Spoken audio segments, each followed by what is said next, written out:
Max Heinzer pourrait être sacré champion d'Europe d'escrime par équipe à Montreux demain. Après sa médaille d'argent de dimanche, l'escrime est un sport très esthétique. Il demande du raffinement de réalisation télévisée. Michel Détria.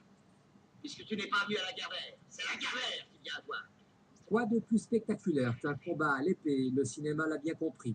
Et pourtant, l'escrime, ce sport olympique depuis ses origines, peine à décoller. Finale de ces championnats d'Europe à l'épée, duel Grunier-Heinzer, le Suisse à droite perd la finale sur une touche difficile à voir.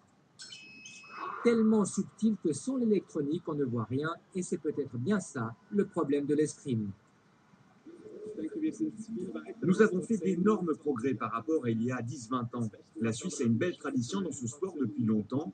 Malheureusement, les télévisions montrent trop peu d'escrime. La télévision a elle aussi fait de beaux progrès dans sa couverture de l'escrime, même si ce sport reste un sacré défi. C'est un sport vraiment compliqué à rendre en télévision et à faire comprendre au public. Maintenant, on essaye au maximum de pouvoir trouver les axes caméra et les plans qui permettent de le comprendre et de le montrer plus facilement aux téléspectateurs. Les disciplines les plus ardues à comprendre restent le fleuret et le sabre.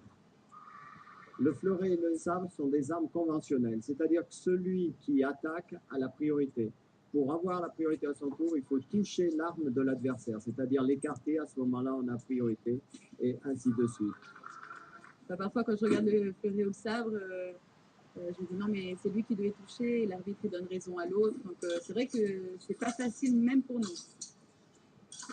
Lothar Winiger, de face, est un des rares sabreurs suisses à s'être aligné à ses Européens. C'est un sport qui est complexe et pour moi, son intérêt vient de sa complexité. On est condamné à avoir un sport qui est peu médiatique ou peu intéressant pour les gens qui ne connaissent pas, mais c'est comme ça, hein, c'est pas grave. Il n'empêche que ces Européens à Montreux vont vraisemblablement faire naître de nouvelles vocations, surtout quand les Suisses se mettent en évidence, comme peut-être demain lors du concours de l'épée par équipe, où le trio helvétique est champion en titre.